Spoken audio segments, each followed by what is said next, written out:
외국인이 신기해하는 한국 문화 중 하나는 분명 음식 문화입니다. 한식을 놀라워하고 신기해하는 경우도 있지만 그보다도 한국인들의 식문화 그 자체를 궁금해하고 놀라워하고 신기해하는 경우가 상당히 많다고 합니다. 그중 하나는 바로 한국의 반찬 문화입니다.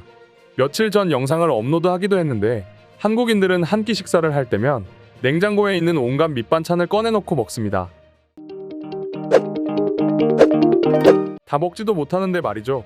물론 한국인들이 봤을 땐 전혀 놀라운 일이 아닙니다. 우리는 10년 전, 20년 전 아니 태어날 때부터 그런 문화를 보고 배웠고 부모님에게 물려받기까지 했습니다. 그러다 보니 우리는 전혀 이상할 게 없지만 한국인 친구와 연인과 밥을 먹어본 외국인들은 하나같이 어이가 없다는 식으로 입을 쩍 벌리고 반찬 꺼내는 우리들의 모습을 바라봅니다. 되려 우리는 굉장히 황당합니다. 그런데 최근에는 이런 한국의 식문화 자체가 해외에서 논란이 되고 있다 합니다. 뿐만 아니라 다 먹고 치우고 쓰레기 처리까지 모든 것들을 외국인들은 우리 한국인들 세밀하게 관찰하고 있다고 하는데요. 지금부터 자세한 내용 살펴보도록 하겠습니다. 해외 다른 나라에서 살아본 경험이 한 번이라도 있는 분들이라면 한국과 외국 어떤 나라든지 완전히 다른 문화에 살고 있다는 걸 느끼실 텐데요. 특히 식문화는 정말 다릅니다. 한국인들은 밥 한 끼 먹을 때면 어차피 먹을 거면 제대로 한 끼 차려 먹자 라는 생각으로 냉장고에 반찬 있는 거 없는 거 다 꺼내고 심지어 자신이 요리를 좀 한다 싶으면 간단하게 김치찌개 뚝딱 하고 끓입니다. 그게 아니라면 반찬 있는 거 대접에 다 때려놓고 밥솥에서 쌀밥 한 주걱 듬뿍 떠서 고추장 넣고 참기름 넣고 마지막으로 달걀 후라이까지 해서 누군가의 정성이 듬뿍 들어간 배달음식 못지않은 비주얼에 비빔밥과 찌개 정식을 해먹곤 합니다. 그런데 외국은 어떤가요? 다른 나라 특히 유럽을 가보면 아시겠지만 한국처럼 식사하는 경우는 거의 없습니다. 이따 한들 저녁 한 끼, 그마저도 온 가족이 둘러앉았을 때 겨우겨우 그렇게 해먹습니다. 만약 아침 또는 점심시간에는 가볍게 빵에 땅콩버터잼 발라서 도시락을 싸다닌다든지 길거리를 지나가다가 핫도그 하나 또는 동그란 도넛 하나와 고작 커피 한 잔으로 식사를 마칩니다. 외국인들이 생각하는 간단한 한 끼는 바로 이런 겁니다. 하지만 한국인들은 저렇게 비빔밥과 김치찌개 한 그릇을 뚝딱 했지만 아 간단하게 잘 먹었다 라고 말합니다. 왜냐면 밥상에 다른 반찬 없이 밥과 찌개 하나밖에 없기 때문이죠. 그렇다 보니 우리 한국인들은 대부분 외국인들처럼 핫도그 하나 또는 도넛 하나로 끼니를 때우는 경우는 거의 없습니다. 만약 이렇게 먹었다면 식전 행사라든지 간식으로 여길 뿐입니다. 그래서인지 외국인들은 한국인들의 이런 식문화에 굉장히 놀라곤 하죠. 그리고 또 하나 생각한다고 합니다. 과연 이 많은 음식을 차려놓고 다 못 먹으면 저 많은 음식물은 어떻게 처리하지? 라고 말입니다. 하지만 한국에서 이 음식물 때문에 골치를 썩는 일은 거의 없습니다. 과거 1990년대까지는 많은 문제가 발생했지만 지금은 거의 없습니다. 아니, 아예 없다고 해도 무방할 정도입니다. 음식물 쓰레기 처리 및 분리수거가 굉장히 철저하게 이루어지고 잘 지켜지기 때문입니다. 그리고 한국의 이런 음식물 쓰레기 처리는 해외에서도 현재 주목하고 있습니다. 아시는 분도 계시겠지만 해외에서는 음식물 쓰레기는 물론이고 그냥 쓰레기 자체를 분리수거하는 문화가 거의 없습니다.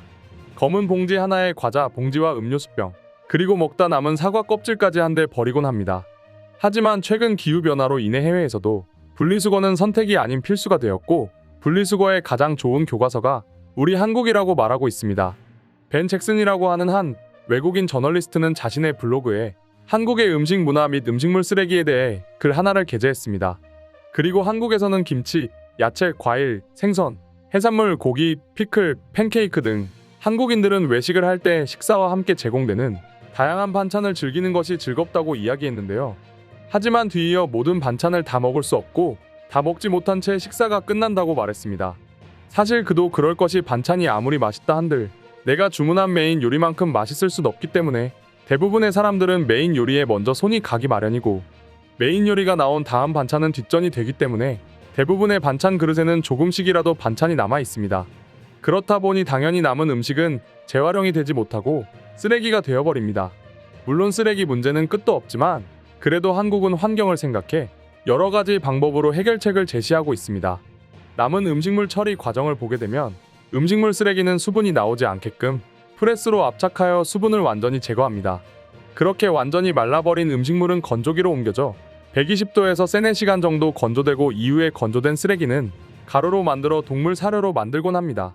그리고 음식물 쓰레기에서 나온 폐수 역시 폐수 처리장으로 보내져 발효시키고 메탄을 생성하고 이후 이 메탄은 연료로 사용이 됩니다.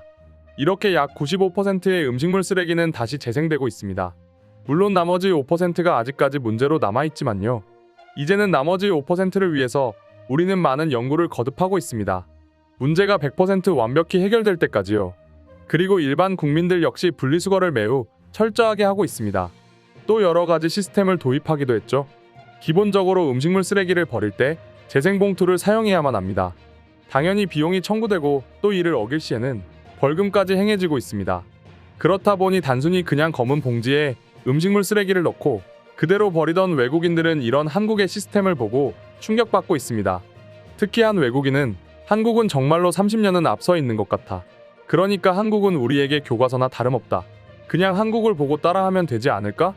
라는 식으로 말하기도 했습니다. 이 밖에도 수많은 해외 네티즌들이 다양한 반응을 보여주었는데요. 지금부터 자세한 해외 반응 살펴보도록 하겠습니다. 참 신기했어.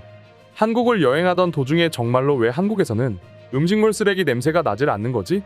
한국인들의 먹는 걸 보면 정말로 이해가 안 됐어. 생각해보니까 나도 그런 것 같아. 도대체 한국인들은 무슨 마법을 부린 거야? 정확히 한국은 어떻게 쓰레기 청소를 하고 있는지 알려줬으면 좋겠어. 만약 당신들에게 쓰레기를 버리는데 돈을 내라고 하면 어떨 것 같아요? 정말 어이가 없고 황당하겠죠. 하지만 한국인들은 지구를 살리는데 보탬이 되고자 군말 없이 따르고 있습니다. 그게 우리와 한국인들의 차이입니다. 한국 생활을 할 때 가장 놀랐던 게 바로 분리수거입니다. 한국인들과 달리 나는 분리수거라는 걸 태어나서 해본 적이 단 한 번도 없습니다. 그래서 한국 온 첫날 룸메이트가 분리수거하는 모습을 보고 굉장히 의아했단 말이죠. 저도 비슷한 경험이 있었습니다. 주인집 아주머니가 저한테 분리수거를 알려주시는데 이딴 걸 왜 가르치는 건지 참을 수가 없었어요. 하지만 이렇게 환경을 생각하는 것이었습니다. 한국은 확실히 대단하다는 걸 그때 깨달았어요. 실제로 한국은 30년 정도 앞선 나라인 것 같아. 분리수거하는 시스템을 보면 알 수 있어. 너무너무 체계적이야. 물론 영국도 할 수 있겠지만 아마도 30년 후나 한국과 같은 시스템이 갖춰지겠지? 하지만 우리에게는 한국이라는 정답이 있잖아. 그냥 따라하면 되는 거잖아. 그리고 우리는 한국과 우호국가잖아? 그럼 한국도 우리를 도와줄 건데 뭐가 그렇게 걱정인지 모르겠어. 한 가지 의문이 드는 건 한국이 과연 정답일까라는 것입니다. 한국이 하는 게 무조건 옳을까요? 오늘의 영상은 이것으로 마칠 텐데 영상이 유익하셨다면 구독과 좋아요, 알림 설정 한 번씩 부탁드리겠습니다. 다음 영상으로 찾아오겠습니다. 감사합니다.